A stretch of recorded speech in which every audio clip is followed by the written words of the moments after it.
We should all get. Recording in progress. All righty. So, welcome, and really glad that you've joined us for tonight's session with Kathy. I'm really excited. Just to be upfront, Kath and I go way, way back to Way nursing back. days in the 80s. So, it's such a treat to be able to be here and introduce Kath, which I'll give you a fuller picture of Kath's accolades in a bit. But let's just do a little bit of a welcome and to BWA itself and who we are and what we do, and for those that don't know. So we're going to be looking at coaching and having a roundtable with Kath and sharing her expertise, which will be fab. So I'm Kerry, for those I haven't met, with Creating New Collaborations and on the advisory board for Business Women Australia. And if anybody is looking to have a chat to somebody or know more, then we are all really happy to do that. Acknowledgement of country. I'm here in Melbourne in the Wurundjeri Kulin Nation space, and I'm always thinking about how beautiful it is to know that we've had people looking after and nurturing both our land but also our learning for thousands of years. And that's what I love about BWA events, is that we come in here and it's about being open and sharing our stories and learning from one another, just as has been happening across the country for so very long. We have people on board here from Queensland, Perth, Sydney, I'm thinking, and here in Melbourne, and welcome to everybody who's with us. A little bit about who are our sponsors with BWA. We have LG Accounting Solutions over in Perth, who look after the accounting. Three Drops Wine, which I can recommend. Might have had one or two in in certain events. We have Intact Leadership there with Jess, who looks after leadership for BWA. MyVita, who creates beautiful spaces for us to really explore what's going on for us, both internally and as a group. We've got the beautiful Kath from FIREUP, who is going to give us a lot more about the coaching there. But that's where I met Lynn, was at a FIREUP coaching course doing our Cert 4 and diploma with FIREUP some 5 years ago, I want to say, but that was amazing. Can highly recommend it. We've got the Agency of Women, which is Wendy, who is the chair of the BWA Advisory Board, and she is very much at the moment working on the Mittengar project to get some funding for the women in Vanuatu so they can get some agency over their own futures. And there's a lot to go there. I will put a link up later in the chat for anybody who wants to explore that. All right, so that's our sponsors. And then basically with BWA, we're really about co-creating success. And it's something that's been very dear to me. I joined BWA through the COVID years, and it has been such a joyful experience getting to know lots of people from different industries and around Australia.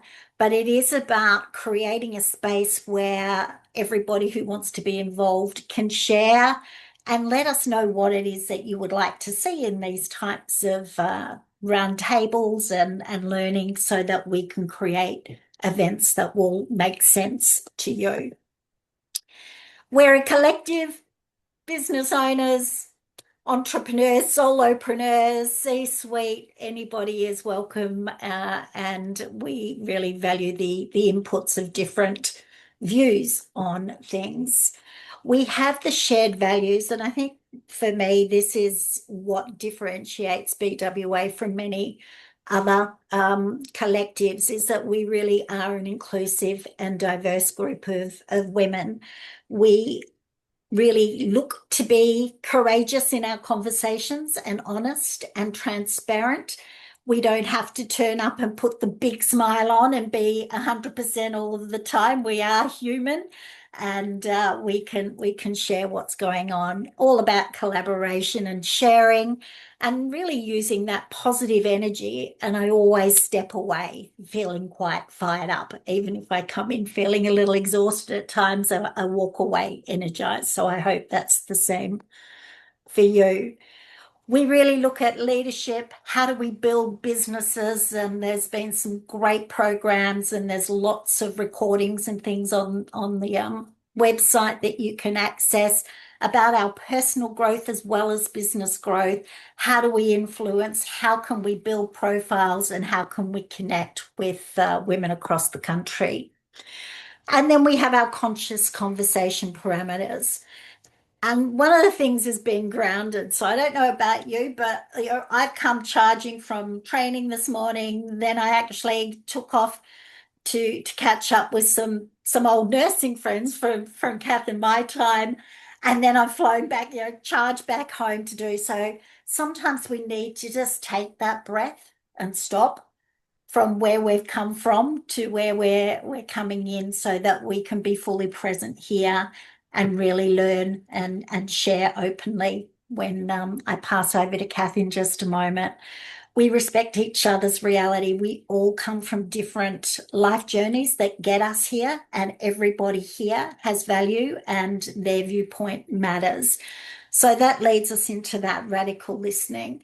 And when we get into breakout rooms and we're having conversations, to really sit and listen to what others are saying, to understand what that message is, rather than thinking about what am I going to say. You'll be invited to share your view for sure, but it's really about speaking from your true experience. So don't feel like you have to have a practiced response or a polished response. It's just about sharing what's sitting with you within those conversations. And lastly, but probably most importantly, we are really trying to practice speaking in I language. So when you're sharing your stories, I think, I believe, I, and coming from your own experience, so that we're not speaking on behalf of others, as we all do have different journeys to get here. So those that I've worked with know that I struggle with that at times, being an educator, if you like, or a facilitator of learning.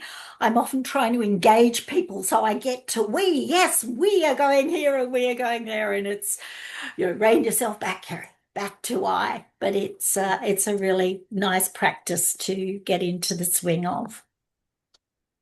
So many events coming. I'm not going to walk through them all, but there is a whole plethora of opportunity in events with BWA across the country, many online and more in-person events coming up. So really encourage you to step in, have a look at what's on the calendar, what's of interest to you, and get involved, because there's some fabulous things coming up. One of those fabulous things, Mount Lofty Estate. We've got 2 retreats. This one's coming up first. I am so excited to be attending this one, and there will be another opportunity to go to Bali. And these are small groups, but it's going to be really meaningful conversations and really leaning into what are our leadership capabilities, and really taking time out to set ourselves up for really purposeful work. So have a look at those. And then we are really backing with BWA now the inner development goals, which are part of the sustainability projects of the United Nations. And all of these things tie beautifully into our topic tonight with Kath of coaching, because it's all about being really present and understanding, looking to understand what's going on with others, and relating and collaborating and creating that positivity and optimism for us to move forward. And so as a group, we are leaning into this in terms of some of the topics we're covering and some of the conversations that are the cafe conversations, particularly on it's the first Tuesday, I think, of the month with Wendy Parker.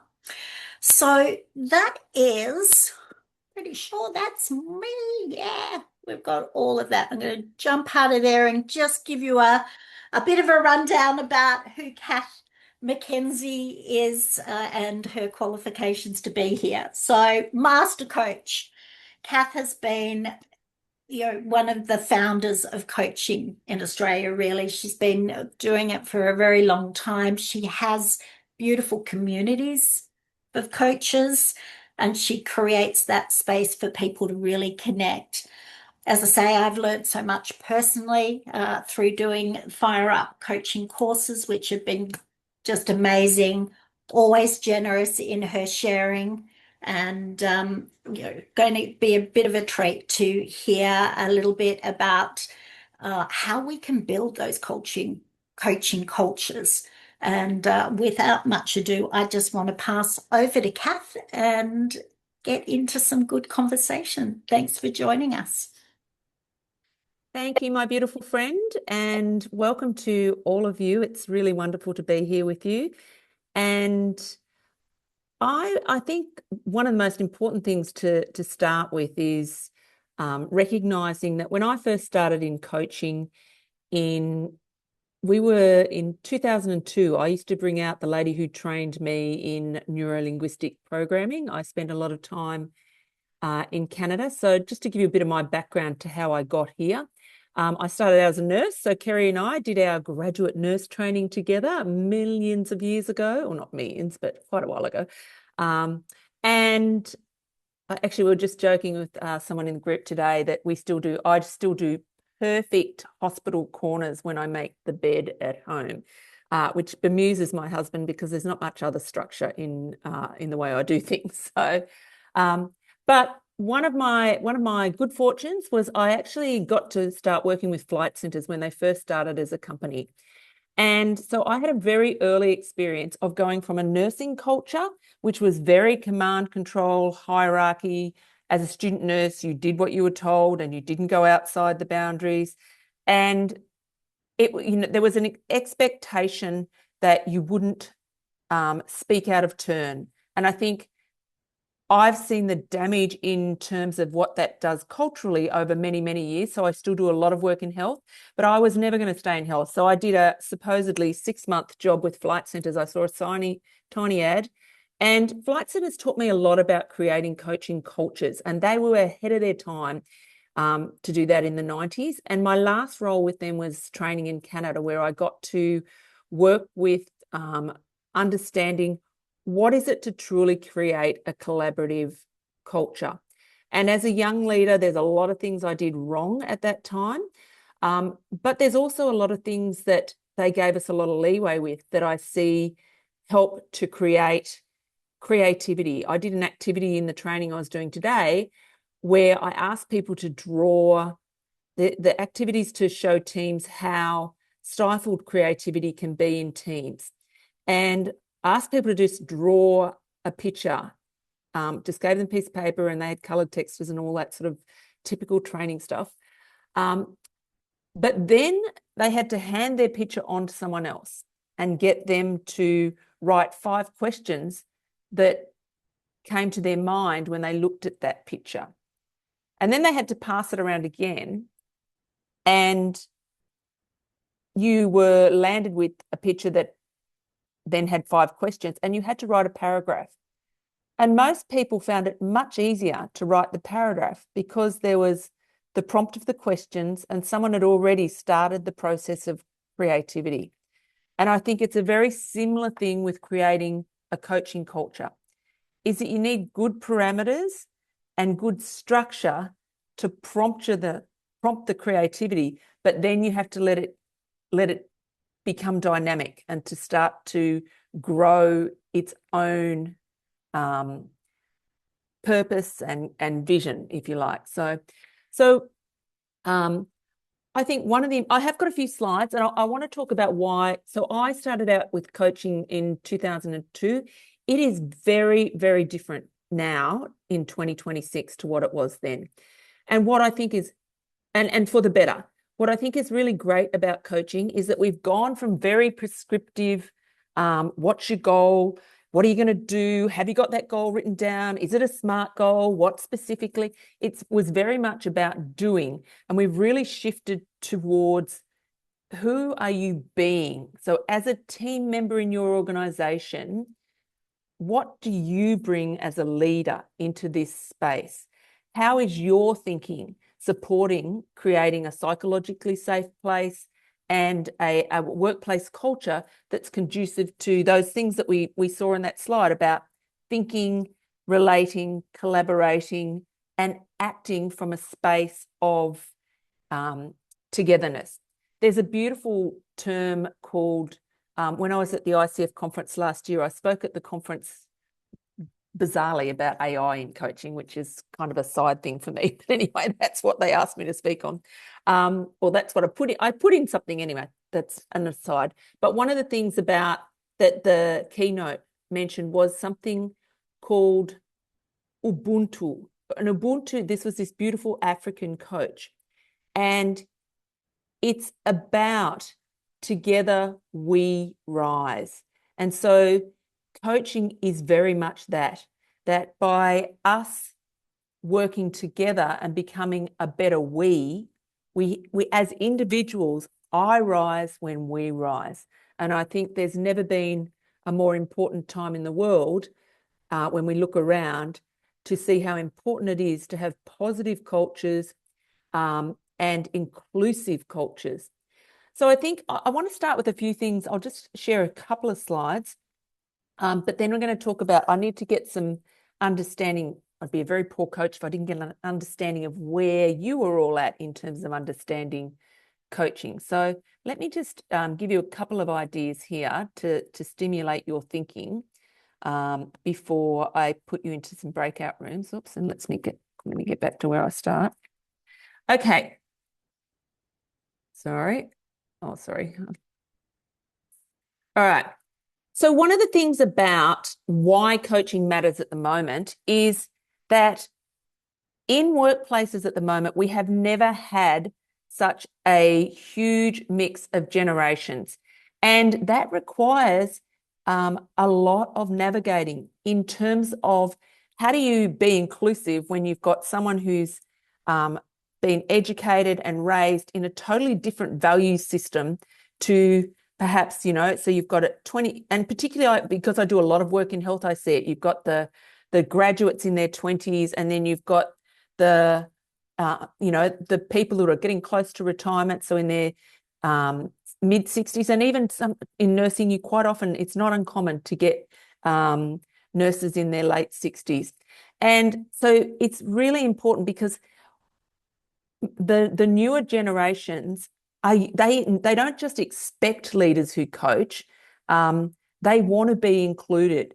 And I think that presents a real challenge in terms of that last point there, the leadership gap, is that if companies want to retain that young talent, they need to do something different, because the current surveys show that most active millennials have no intention of staying with their current companies for longer than 3 years. And I had a meeting with one of our biggest clients the other day about why it was important for them to be engaging us in creating a coaching culture. For me, it's really important that you ask that question. Why are they bothering? And her answer, which is very consistent with a number of the companies we're engaging with at the moment, was that for us, she said, it's about retention. So they have a lot of cadets and interns, and they said, we need, in construction, she said, we really can't afford to lose them once we've invested in them over that internship. We need them to stay. And she said, and we need to attract new talent. So attraction and retention was the number one reason why she said, if we have got a reputation for having a great positive workforce culture, then those young people will stay with us.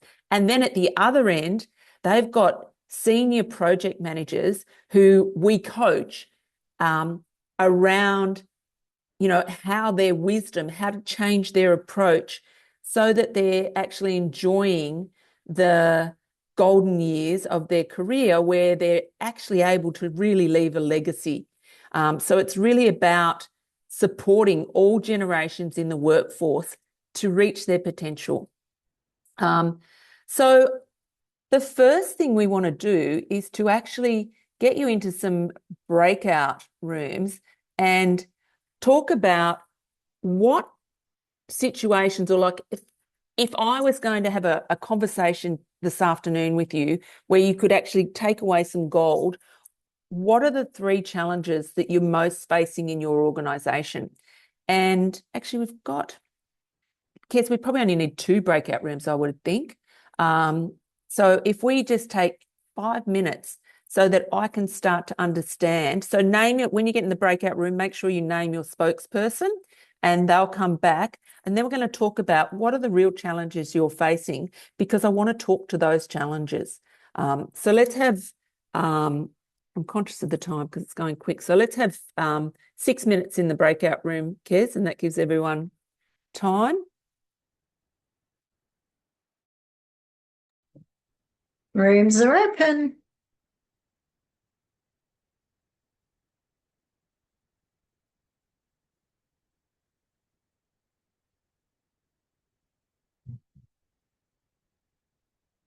You okay, Katie? Yeah, am I supposed to do something? You should have Oh, been I'm supposed to invited. join a room.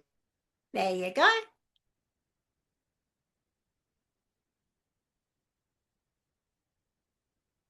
Oops, I wasn't meant to join that, was I? Well, this is the thing where there's 2 of us. I was like, oh, where's she gone? No, I'm back. I'm back. All right, I've got a timer on, so we're...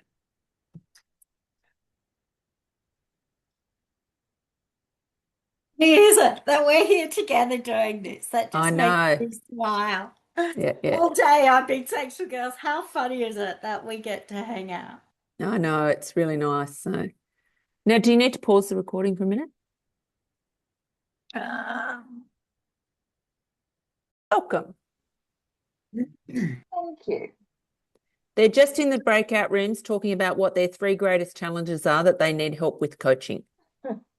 Excellent, excellent. So I am late, aren't I then? Is it half an hour? Half an hour, that's all right. So Thank you. Sorry about that. that's all right. What organisation are you with, Sally-Ann? I'm with Johnson Winter Slattery. I'm a lawyer in Oh, okay. 18. Welcome. Thank you. So what challenges could coaching help you with?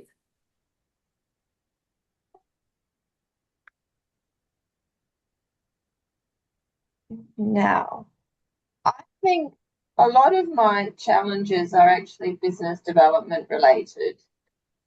So much of, and being a lawyer, people sort of gravitate to law, I think, too, because you're more bookish, less of a person kind of natural orientation.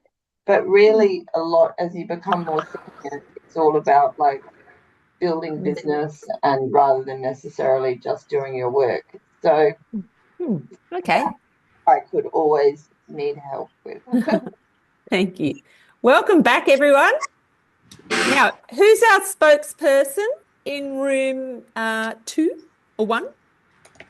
2, that would be me. Hi, Vicky. What were the challenges you need support with? Fascinatingly, there's a thread that runs through. Most people had the same challenge, or a similar challenge, and it could well be that that's the very nature of being a female leader.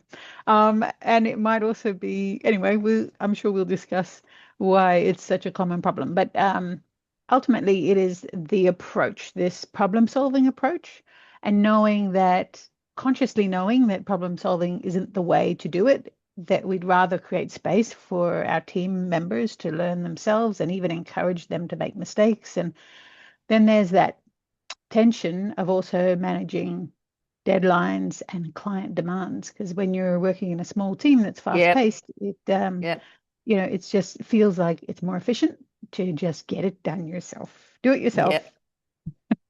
Yes. Yep. And every one of us in the room related to that. Yes. And actually, I can highly recommend a great book by Michael, actually, I'll type his name. Actually, Kerry can type his name in the chat box. There's The Advice Monster by Michael Bungay Stainer. So Bungay Stainer.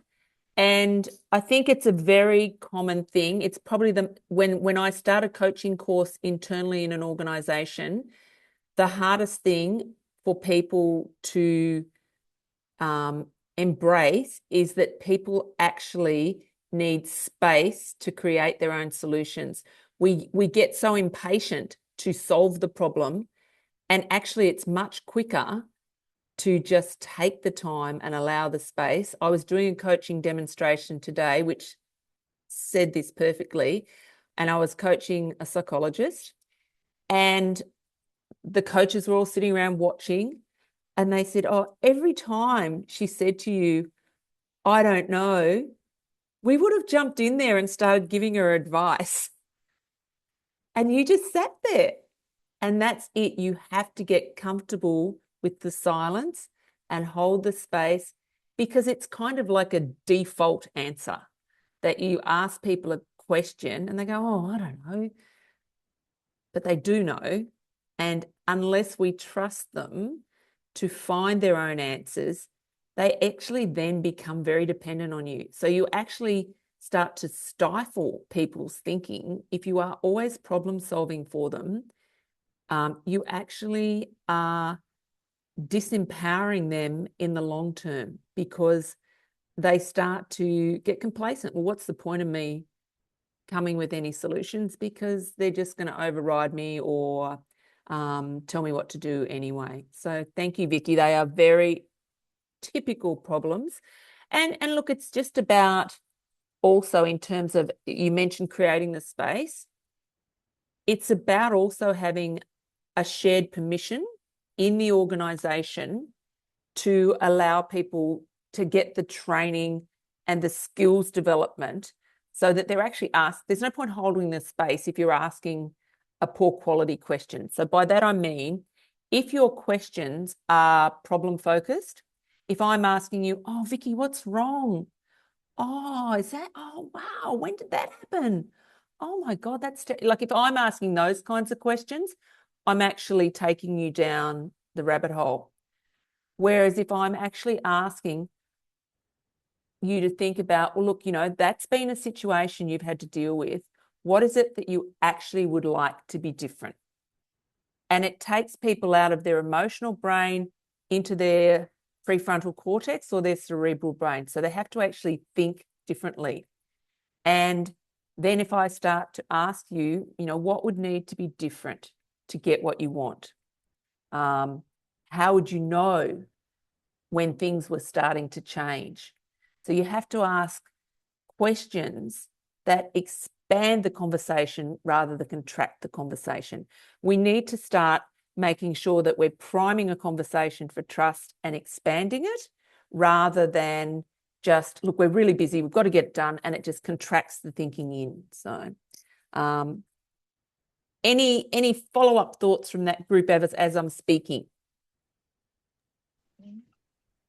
I'm thinking that that's what you've described is the difference between being transactional at work and being more relationship at work. If we're trusting the people that we work with, whether we report to them or they report to us, then we're developing a relationship and a trust for each other.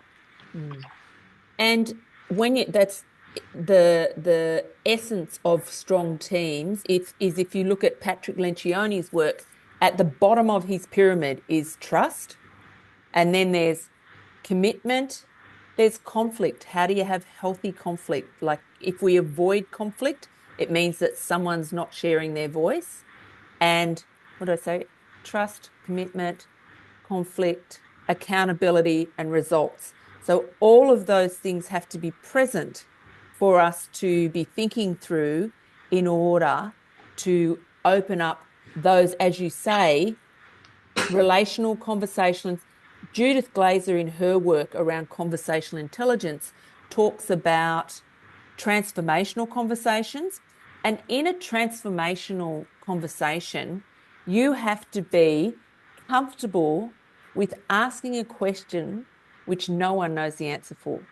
So you have to hold the space and ask a question, not trying to direct it. Like there's transaction. She talks about 3 levels of conversation. So there's transactional, as you mentioned, Vicky. So transactional conversations where it's a low level of trust required. I just need to give you the O and H&S policy, or, I just need to impart information to you.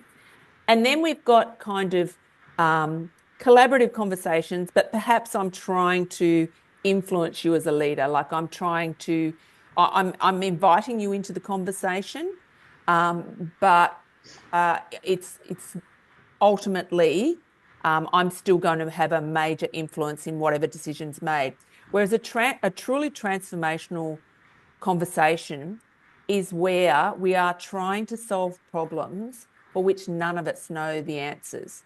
So, for instance, if we're talking about HR, one of the topics that came up today by one of the career coaches was how difficult it is in the job market at the moment for people, because they can't even get past the bots to get an interview or to get their resume even read. So that's a real conversation. Companies are talking about it, and this is a real paradox. Companies are talking about how hard it is to get quality, skilled, capable people, and skilled, capable people are telling us how difficult it is to get to good companies. So that's the paradox, is that we've got good people out there wanting to get into good companies and good companies wanting good people, but the processes in the middle are getting in the way. So a good coaching culture looks at, what are our processes that don't allow our people to actually perform at their best as well. So you've got the products, you've got the people, and the processes. And we have to, the intersection of that is the space that we will often be coaching. What was our second room? What was your challenges? Who's our spokesperson? I think Jo's got a question. Jo, go for it. I did have a question, and I think we didn't vote for a spokesperson, so we failed on the instructions. We failed on the first one. No, you didn't, Jo. That means it's you. I'll translate it. I guess a comment question on your the last thing you just said is, I wonder whether the question is whether the organizations know what good is. If they're looking for someone good and the good can't get in the organization, is there actually a misalignment with good? Discussion in our little group? But it's also about that alignment between a coach and a person, regardless of their age and experience. Is the common focus, we're aiming for the same point? So it's sort of a question and a comment at the same time. It's like, if it's misaligned, it could go in all sorts of directions that would go wrong. So just share for me a little bit more, Jo, about when you're saying misaligned, what are you specifically referring to that's misaligned? I think the roles can have a misaligned direction. So we were talking about an age discrepancy, perhaps, in an organization where you've got a younger person coaching someone just by virtue of position who has a lot of experience but sits in the hierarchy in a lower role. And I'm sure there's going to be lots of that. And I think we're talking about women in this discussion we had, but we didn't even touch on the fact that if that happens with a guy, that's even more problematic. But it's about having that common purpose in the relationship and making sure that's aligned. So we were talking about, what the problems with that could be and how to address those problems. We didn't really come up with all the solutions, but I think I'm just looking, was it Anna? You did. So could you add in a little summary of your really good response? I was saying that I really enjoy coaching, and I always have enjoyed coaching young people because it's a two-way street. I learn just as much from them as they learn from me. And things that I wouldn't know anything about, they can actually inform me, as well as me share my experience and them share their experiences. So it's sort of more of a conversation rather than just a one-way dialogue. Mm. And I think that point brings up the principles of coaching. Like, one of the fundamental principles of coaching is that it's an equal relationship. And hence what we're challenging organizations to do is to let go some of those hierarchy structures that prevent people from and often those hierarchies, you've got people who are using authority in ways that are toxic. The way that they exercise power is not conducive, and that's not coaching. Like, if you are truly embracing a coaching culture, it is about, from the top down, making sure that it's, instead of, and I'm not sure how many of you are familiar with the term hierarchy. Now, a hierarchy is different to a hierarchy in that, if you think about nature, where we recognize that every part of the system impacts on every other part of the system. And hence, when we're creating a coaching culture, it's not just about, 15 or 20 years ago, we would have said, oh, we've got a coach in our organization. We've moved away from that into, how do we actually get people across the organization to embrace a sense of equality, where we don't need to rely on obviously there's times where command control is important. I do a lot of work in emergency services, etc., but they find it very difficult when they're not in those crisis modes to then shift into a space where they can have conversations with each other as equals. And case in point, I had one of the people in the group today is an emergency physician, and we were talking about the process that happens. Like, the intention is that you have a hot debrief in emergency after the situation, and then a cold debrief. Now, the cold debrief should be a coaching conversation, but what often becomes is a bit of a witch hunt. And my experience in health, and not just from when I worked there, is that unfortunately too, it's not timely enough.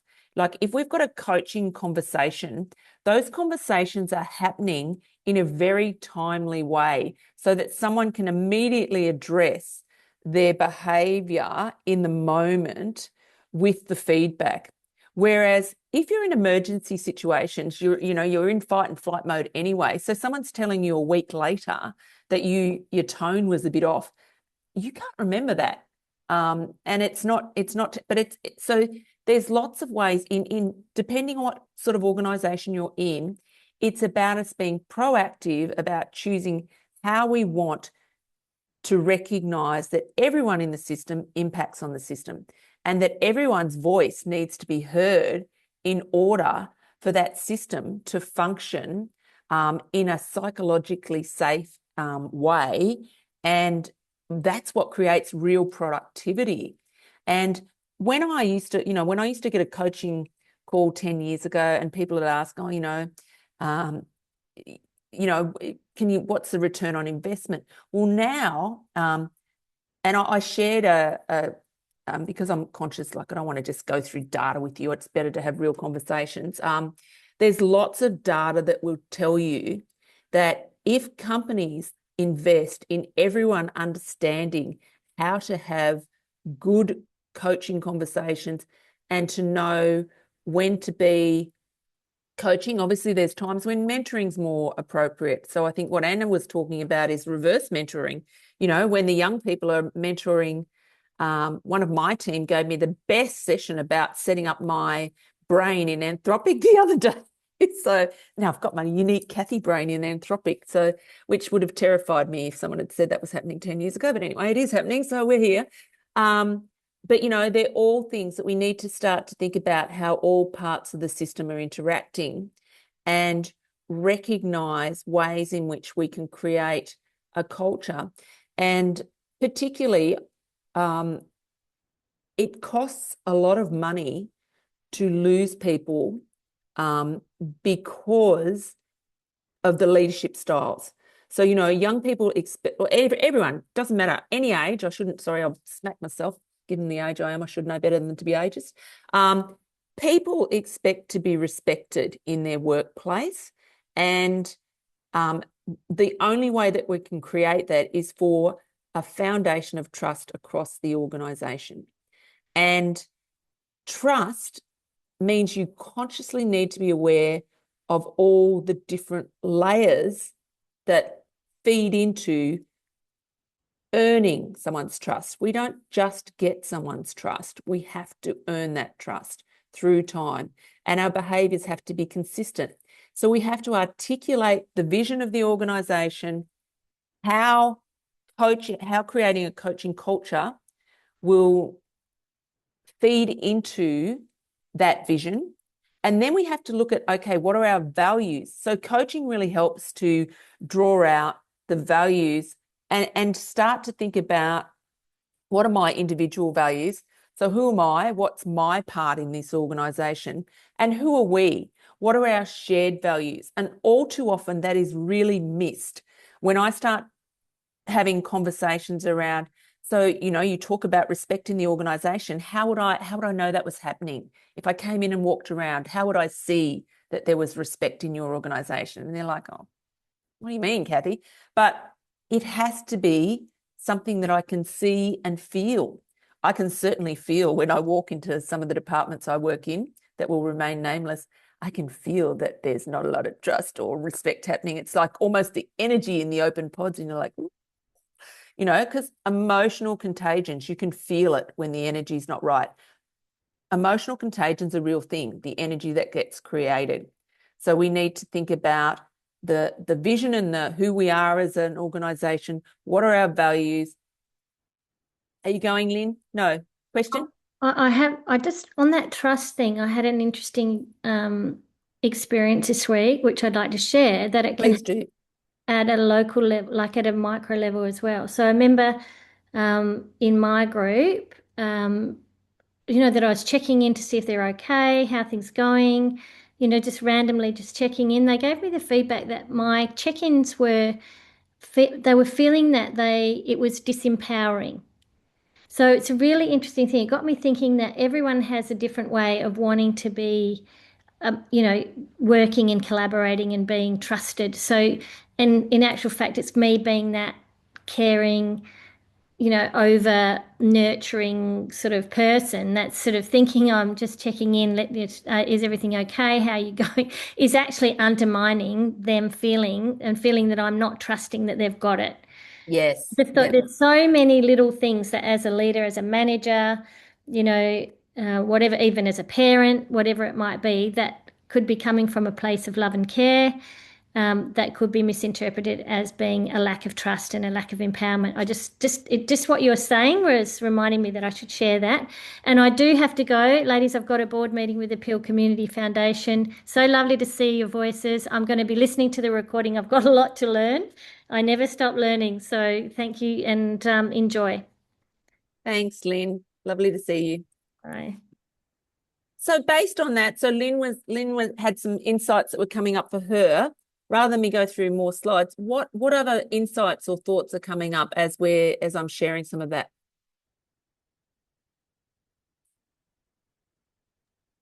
If I could just make a quick comment, Kathy, and I'm sorry I wasn't on board for the front end. I was dealing with legal issues, so I didn't That's fine, hear Robin. No your problems. overview.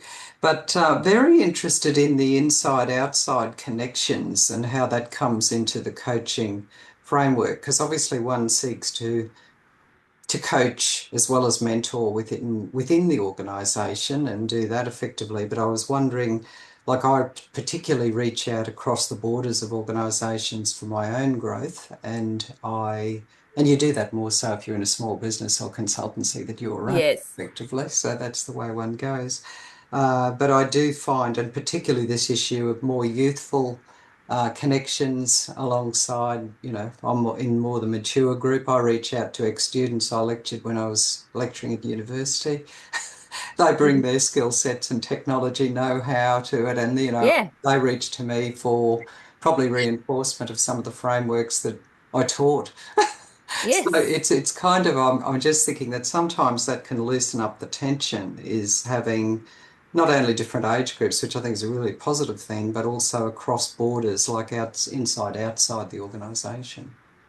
Yeah, and I think that's a really important point, Robin, is actually having diversity in terms of the influences in the organisation. So, like, not every organisation obviously has the luxury of having internal coaches. You can have, but you can still create a coaching culture, and it is definitely worth creating that collaborative kind of just having a shared agreement around the language, and bringing in people to share their experiences. As you say, it's invaluable. I've had my coach for that, because I continually get coaching myself.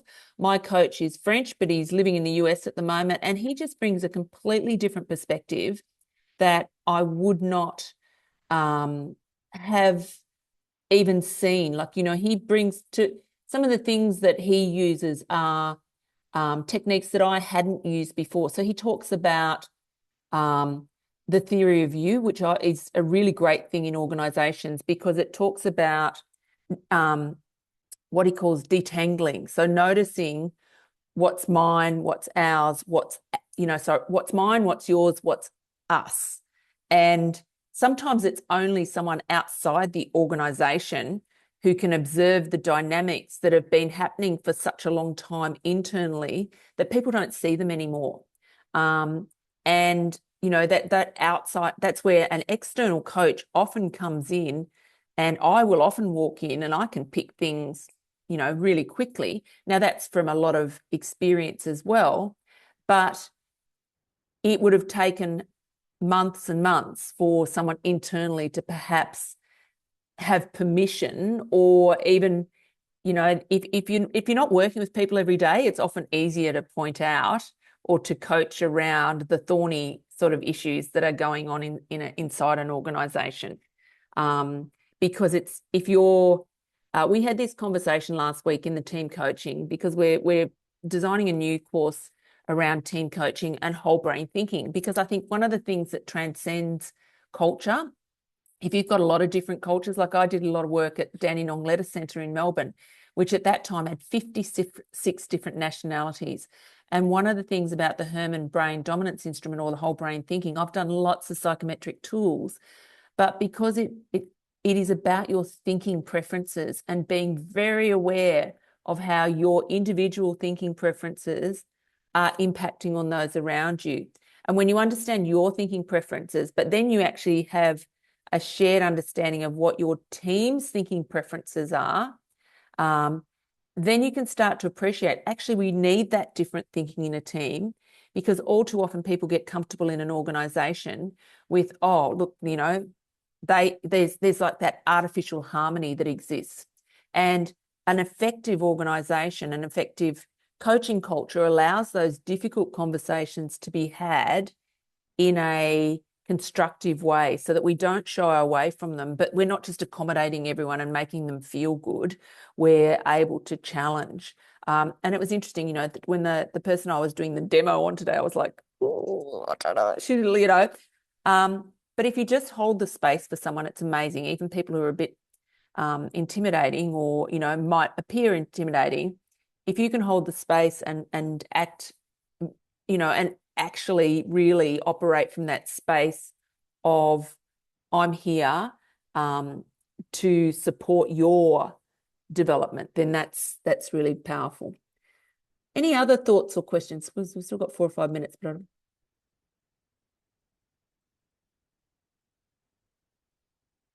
let me just, oh yeah, Jo, go for it. Oh, sorry, it took that long to find the hands up button. That's all right. A little bit on what you were just saying, that sort of relates back to that power dynamic.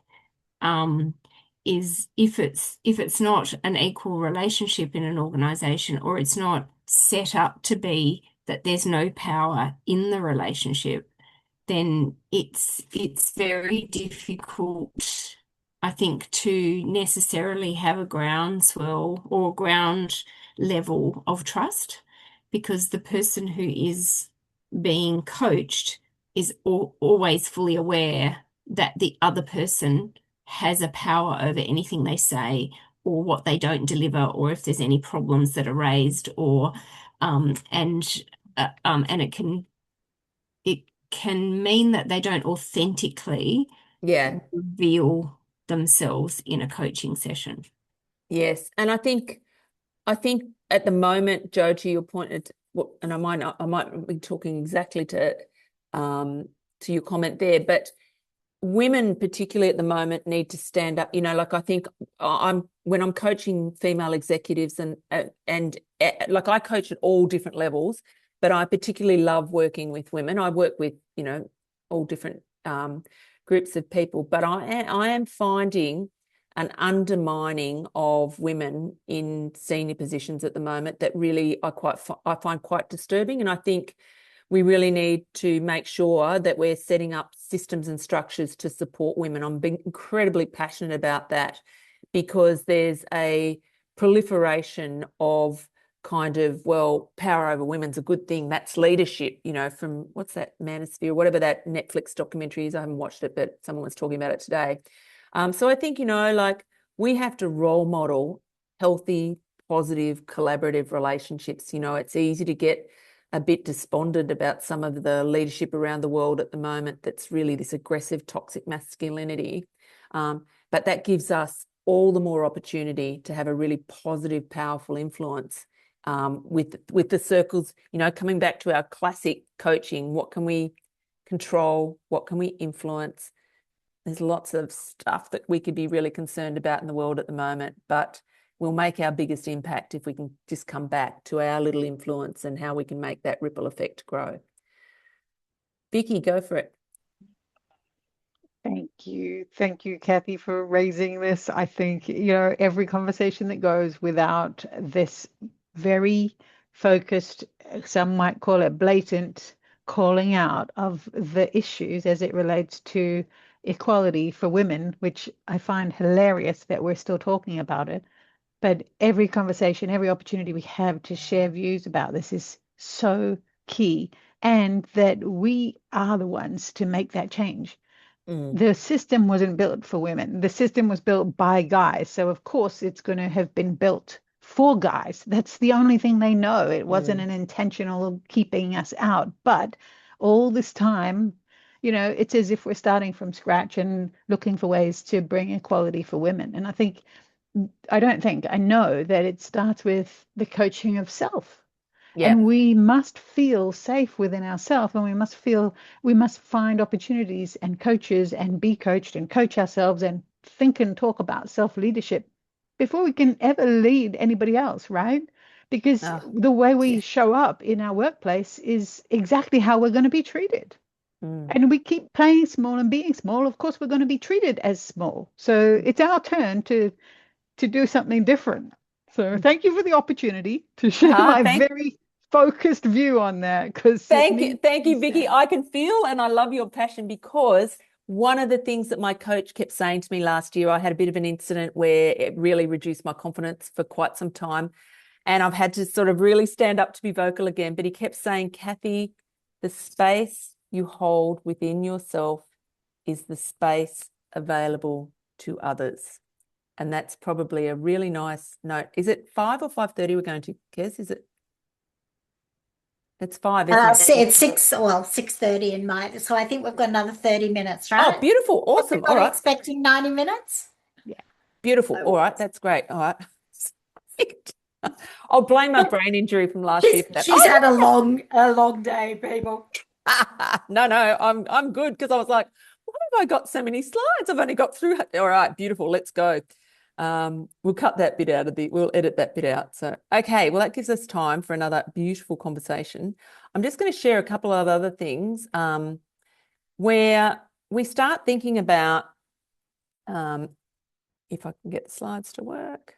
Oops, sorry. Oh my goodness.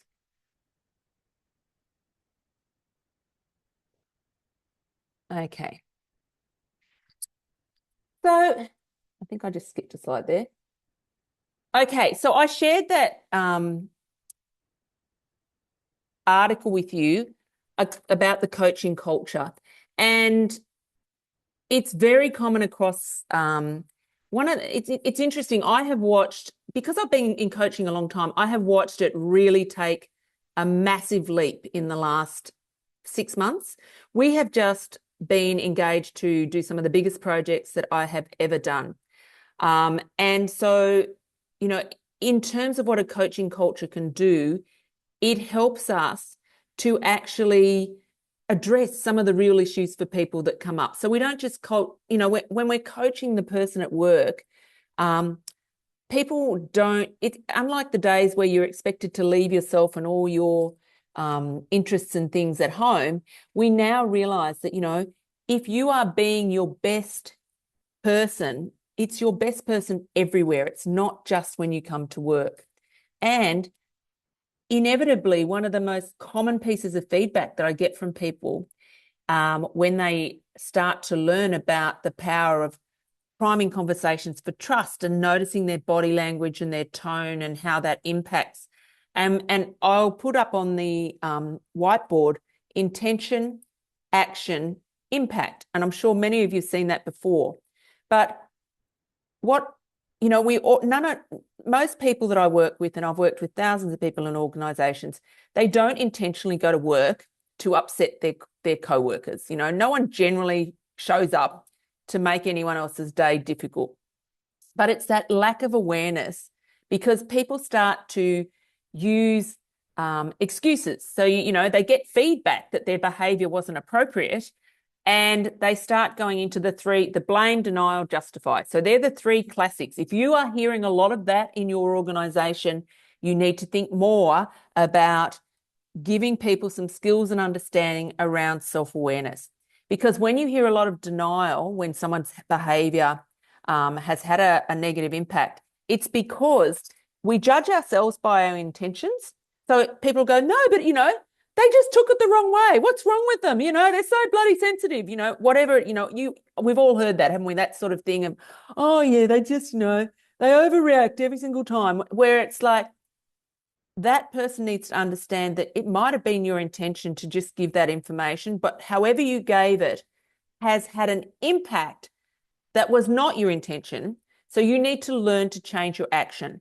And that's where the coaching power is in working with people around their behaviors and making sure that those behaviors are congruent with who they're being, making sure that if your desire is to be a certain type of leader, is your intention for your personal brand or your leadership style to be a certain way, is that actually the impact? Like if you did a 360 feedback, so I do a lot of emotional intelligence 360s, and people are often shocked by the disconnect between how they self-report and how their team reports. And if you're going to build an effective coaching culture, it starts with building that piece of awareness in, where people have to start with a self-reflection and some self-awareness. And that then leads into, you know, we can't detangle the me from the we until people really have that understanding of, that's just my way of thinking. That's not how everybody thinks. It always shocks me when I get people that say that, you know, I remember in Australia Post, Pete, I can still visualize him. He was such a great guy. And he came up to me and the HR manager who'd organised this training. And he goes, that was really interesting. He goes, if that's right, that listening thing you did, I've never listened to anyone properly. And it was hilarious. But he did the whole, because it was funny. He said, this was one of the first internal coaching gigs in 2004. So hats off to Australia Post in Dandenong. When Liz Barrett was their HR manager, they were well ahead of the pack because no one else was creating internal coaching cultures at that point. And he said, I only signed up for this course because I am so over my job. Like when I went around the room and they're putting their hands up, I've been here 30 years, 35 years. And this guy goes, I've only been here 15 years. And it was all men and all white male, and they're leading a facility with 56 nationalities and a lot of biases that were elephants in the room and not being called out. And my first job was to get trust with them because they're not going to change those ways of thinking. And over the period of time, Pete said to me, I only signed up so that I'd get 9 days off the floor.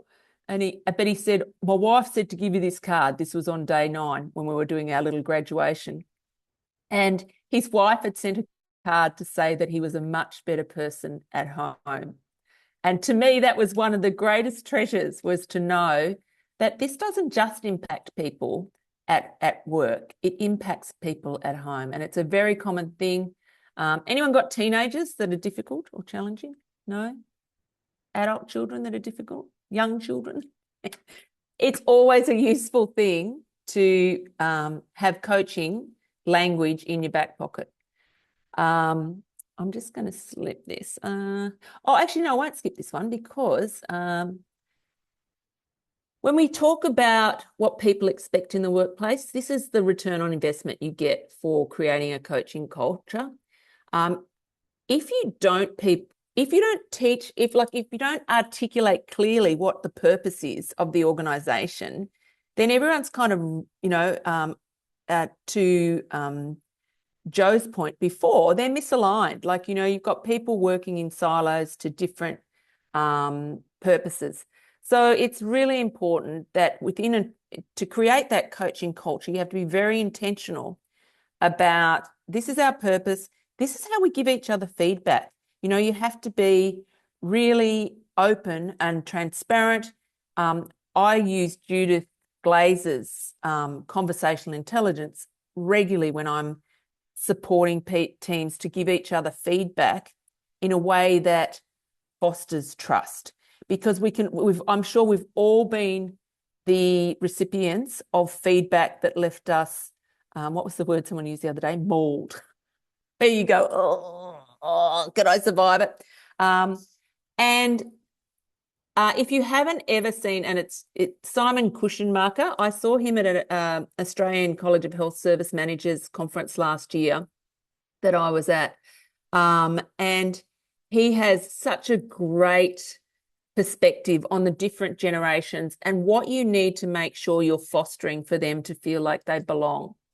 The boomers respect, I hate these terms sometimes, but anyway, that's all right. I won't digress, but that hierarchy, loyalty, career structure, and whereas younger cohorts might be more comfortable. There is a bit of a challenge around that because at the moment, because we've got the first generation in the workplace that grew up with their mobile phones in their pocket, being able to see what's happening in the world. Whereas, for some of us, we grew up completely oblivious to the fact that there was anywhere outside of, I grew up on a farm in Burraman, there wasn't a lot of reality outside of the little parameters of where I lived. Whereas that's not the case for children these days. And so you've got younger cohorts who want safety, they want security, they want to know that there's something that they can rely on that's sustainable. So they really care about bigger issues than perhaps I was even aware of when I was first entering the workforce. So when we start thinking about, what people expect, how many of you can... I shouldn't say this, but my dad, God bless my dad, he's only been gone a couple of years, but, he was very much command control when we were teenagers. And there's, in the 80s, when I think about how management, it was okay to manage like that, but it's not how workplaces work anymore. They want inclusive, committed leadership. And it's a real challenge when we see around the world leaders that have no integrity. I won't say it out loud in case I get, but it's important that we start to really clearly articulate and call out in our workplace when we're seeing things that, to Vicky's point, that are inappropriate, that are not inclusive. And I was working in a department that has really long policies about diversity and inclusion, and I was just the corridor conversations are what says to me that a culture is toxic. I was walking past just a pod and there was this jest going on. Now, they don't know who I am. So, you know, that says something to me as well. They don't even care about saying this out loud. And they made the most derogatory comment that if I was gay or bisexual or trans would have been so demeaning and so belittling. And I didn't have permission in that workplace to go and call it out, but I really wanted to. And I thought, I wonder how often that person behaves like that. Obviously, it's regularly because they were just so comfortable with that behavior when there was someone walking past that they didn't even know. So, Kez, go for it. I just wanted to share when you're talking about that behavior and not calling it. Last week, I was on a leadership panel at an International Women's Day event with NECA, which is the Electrical Communications Association.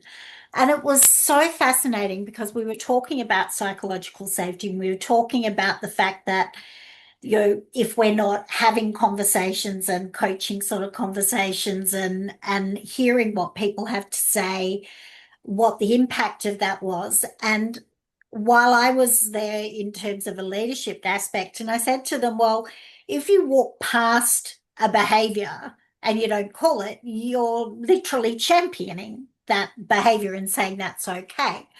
So that was part of the conversation. And then at the end of, you know, a whole lot of presentations, there were about 10 males in the room and 280 women. And one of the men who were quite high up in the organization, we had cards to write down what we were going to do to change something. And he stood up in front of this room full of women and said, I've got a conversation. I walked past it 2 days ago. I felt ick. I knew it was wrong. And I said nothing. And his pledge on this card was that he would never walk past those conversations again. And it's like, it's the power of actually having conversations with leaders and senior leaders and males and women, but to have those conversations about, you know, what it means to look after a person, no matter who they are. And it could be, you know, somebody being ageist or somebody being sexist or somebody, whatever it is. But this coaching culture that you're talking about for me is that respect. It's just creating respectful conversations. And you know, I wanted to share that because I tell you, it's not very often you do something and you walk away going, yes, oh my God, that was so huge. I drove home, you know, singing away, thinking if that's one person's changed their behavior, then that's great. Oh, fantastic, Kez. And sorry, it is Monster, not advice traps. Call brain injury.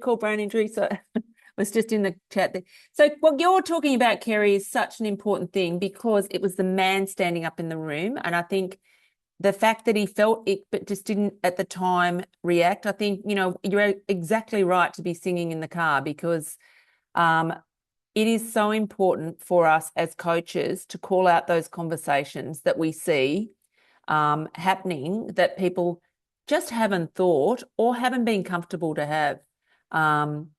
And Kez, just fill me in, was he a senior leader in that organisation? Yeah, like really senior. And yeah, great. Yeah. Yeah. And everyone's just like the jaws were dropping, really. Yeah. Standing there and being so open about the fact that he had let it go and he knew he shouldn't. Yeah. So and because it's uncomfortable sometimes, you know, it's easier to have that artificial harmony that I talked about before than to rock the boat. So it's important to start calling that out. So I'm going to get you to start. I'll just share again. I like to see your lovely faces when we're chatting. That's why I stopped sharing. Okay. So let's just jump into when we talk about the consumer awareness study. Basically, I was very fortunate to talk at that conference last year because it gave me a bird's eye view of how different it is now. The first International Coaches Federation International Conference I went to was in 2005. And it's a completely different playing field. I can honestly say in those days, I really loved it because it was all kind of peace, love, and brown rice, and it was probably 90% women, and it was all very lovely. But now it's, we probably didn't make the impact then that we can make now as coaches, because it was lots of corporate organizations wanting to really, it was kind of a bit of an oxymoron that it was in San Diego and in the US. It was heartbreaking for me to have some of the conversations I had with HR managers who are just at a loss when you've got no capacity to enforce diversity and inclusion policies. It makes it very challenging. So, we had some really real conversations about the challenges, and we have to hold on tightly here to make sure that we don't get complacent about ensuring that everyone gets opportunities to fulfill their potential, which is what coaching is all about. And if you see that second point there, that the increase in leadership capacity when people are coached, and when you add whole brain into this, actually, I'll add a little bit of a statistic into that second one. When you have a team where there's coaching and where they understand whole brain thinking, the productivity increases by 76%. And at the moment, if you have seen the latest Gallup engagement polls, they're at their lowest ever. So organizations that are building coaching cultures will retain those good people, and particularly younger people are less like, so there is a bracket in the middle that tends to be quite fluid, but the newer recruits, and this is what I was talking to with this construction company, is that if they can retain those cadets, they might start getting some of those longevity employees that they're looking for. And they grow into leaders. So they grow into effective leaders. And if they've got that, if you're teaching emotional intelligence from the time someone gets into an organization, they become much better leaders, obviously. Okay, so let's just have our last little conversation. This might be, if you're in a bigger organization, how skilled do you think your leaders are to coach? Or if you're in a smaller organization, how skilled do you feel you are to coach? So let's give everybody maybe there's about 4 people. So I'll give everyone a minute or so each. So let's do 4 minutes in the breakout room, Kez, if we can. Yeah, and we'll have 2 groups of 4. Perfect. I'll mix them up a bit so you hear from somebody different. So you've got a minute each to just talk about that and come out with some percentages. Name your spokesperson.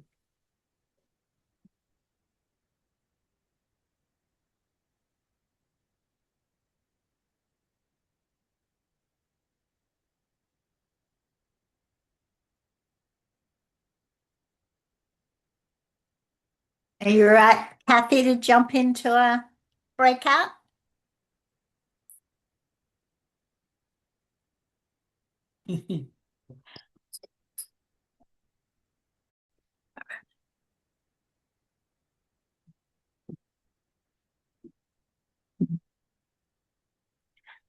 Six seconds and counting.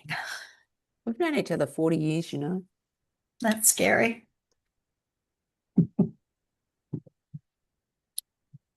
All right, name your spokesperson. Who is it? Who's in the first room? We didn't name a spokesperson. Oh, well, that's you again then, Go Vicky. again. It's just one thing that came up was so we're all at different levels as far as whether we are already coaching or feel like we could do more. And the one thing that I found so interesting, and this came up in the first breakout room, is time. What's the relationship between time, pressure, deadlines, and the coaching culture? Because it keeps coming up as a reason for not coaching.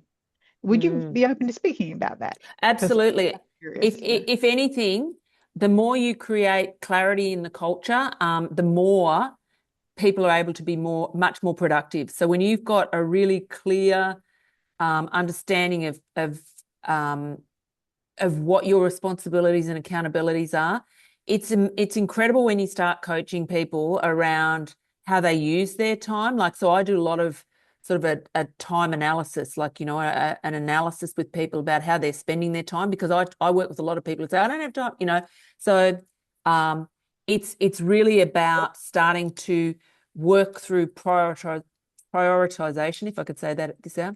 And it's very true, Vicky. Most people don't realize that they are actually allowing a lot of things to steal their time, and that if they actually are more effective at delegating, and if you truly are that busy, there definitely is some need to step back and maybe, as Robin pointed out before, sometimes someone else can see from outside what needs to shift, because often when we're in it and we've been acting out of that urgency and that manic space, there can be kind of a bias towards looking busy, and like if I'm not busy, and often, like, it's interesting how many times I have really rushed severe deadlines from departments with tenders and stuff, and then they take 6 months to make a decision or whatever it is. It's like, glad I really.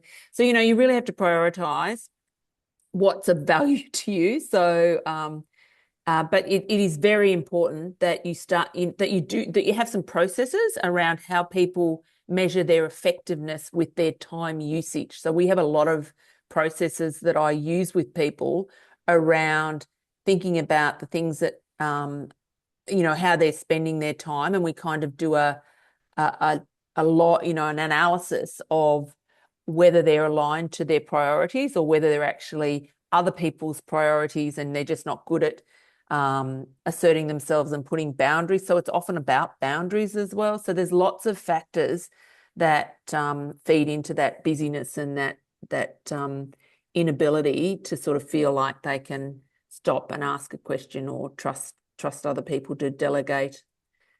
What about our other room? What was your thoughts? Who was in that other room? Savannah.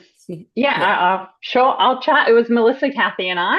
Yeah. So we actually came to a consensus and agreed that we're all sitting at about 50%. And the reason for that was, I think we all agreed that we have a foundational understanding of a coaching culture and being a coach from a theoretical standpoint, and understanding the benefits and wanting to get there. But now it's about building it as a habit. So, I would say for myself personally, maybe a year ago, 2 years ago, I was not doing it at all. And now, I do it maybe half the time when I remember to. I'm still trying to build a habit out of it. I'm still trying to make sure that deadlines and, all those other priorities don't get too much in the way. I would love to get to a point where it's coming naturally and it's how I, what I kind of divert to. But I think, that's kind of, where we feel we're sitting. I don't know if you ladies want to add anything. No. Well, the good thing is, when I think about it, like I'll actually share with you all afterwards just our coaching model, and you're free to use it as I've got some little videos and things, and it's a very easy model that I developed with Queensland Health. So I can't claim that I did it by myself, and it's just about rapport. So it's the reach model: rapport, explore, action, clarify, and honor. And it's a really easy one because it emphasizes how important it is to have rapport with people when you start a conversation. So it's trying to get that mindset shift from, I've got to stop having this, I've got to stop what I'm doing and start coaching.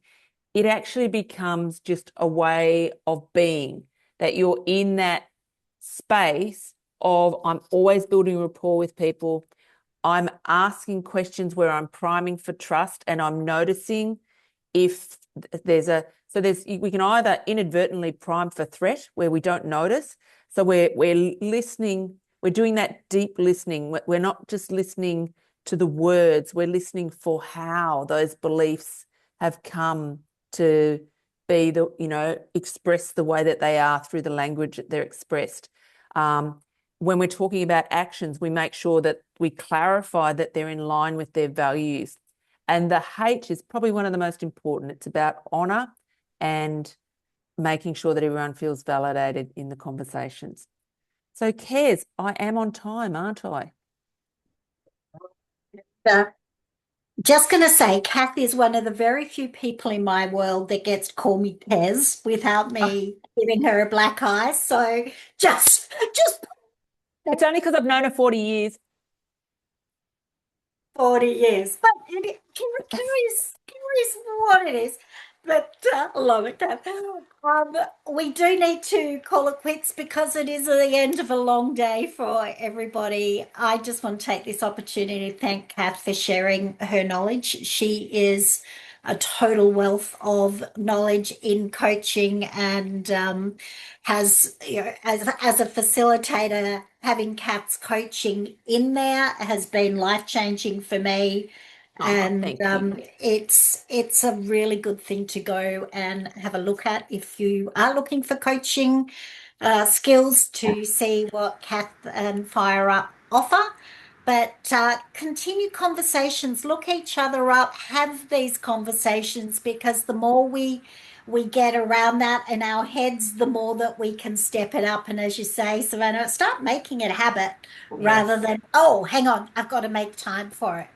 But thank you for joining the conversation. We hope to see you at another event soon, and make sure you take a photo of who's on the screen. Oh, I better do that for myself. I'm terrible at socials. I know, it's shocking. So hang on, I better do that. Reach out and share your expertise. But thanks for joining us. Thanks so much, Kath. Thank you, Kerry. Thanks, everyone. Thanks very much. See you, everyone. Thanks. See you next time. Thanks. See you, Vicky. See you, Vicky. See you, Cara. Bye-bye. Cara's frozen by the look of it.